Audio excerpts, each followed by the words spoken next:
what really matters for ages 10 to 12 years old. Have you ever felt like an outcast? That you don't belong? That whatever you do doesn't matter because nobody cares? That no one loves you? You feel so alone. Have you ever felt like that? I have, and I didn't like it, and I bet you won't. The case isn't like being an outcast. He shouldn't have been, because he was rich. He was really rolling in cash. I mean, gold coins. Imagine how he must have lived with all that money. He probably had a very nice house and delicious food. And of course, he had slaves to do his bidding. Do you think having all that, Zacchaeus would be happy? Right? Wrong. You see, although Zacchaeus was rich, he was also alone. Why? Well, for one, he was the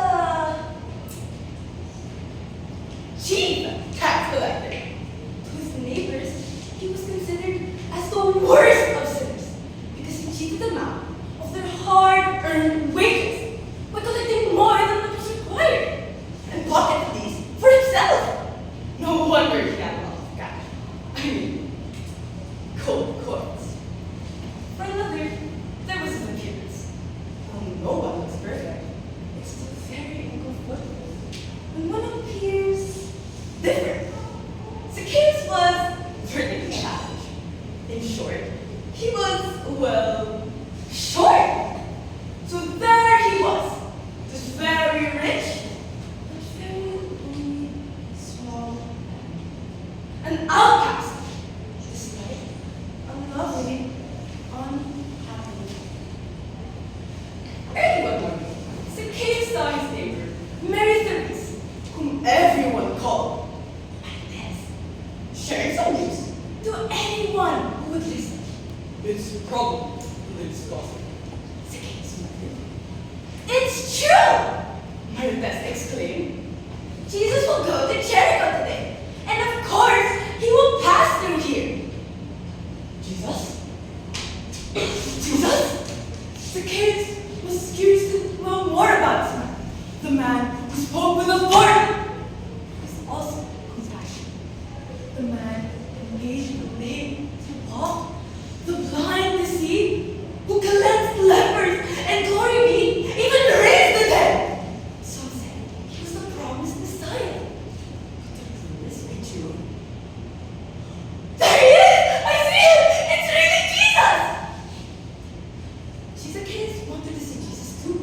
He tried to push his way past the crowds. He's almost here! It's really Jesus! Tried to run. Zacchaeus couldn't see. He craned his neck, stood on tiptoes. Nothing worked! He was shocked, remember? Zacchaeus was getting desperate. Then,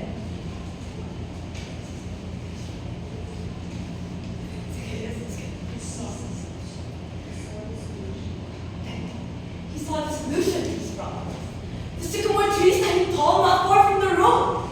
Quickly, Zacchaeus ran ahead, up the tree, not finding its prickly, spiky bark.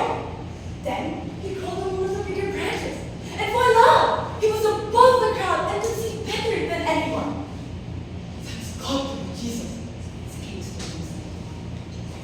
Jesus was almost directly under him, and then Jesus looked up at him.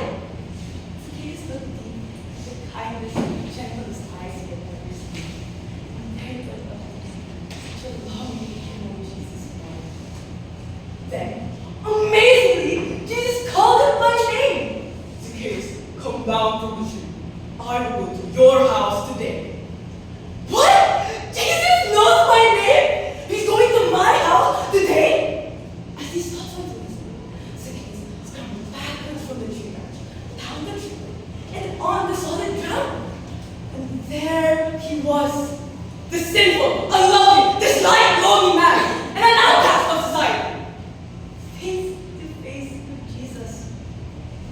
Zacchaeus, his eyes were fixed on Jesus, struck to his full height. boldly told him that, Lord, I will give half of my wealth to the poor and restore 4 times as much to anyone whom I have defrauded. The crowd parted in wonderment as Zacchaeus joyfully led Jesus to his home. Zacchaeus had encountered Jesus, and he would never be the same again. Did Zacchaeus become taller? No. Did he become a light on the side? Probably not. But Zacchaeus was accepted by Jesus. He belonged to Jesus.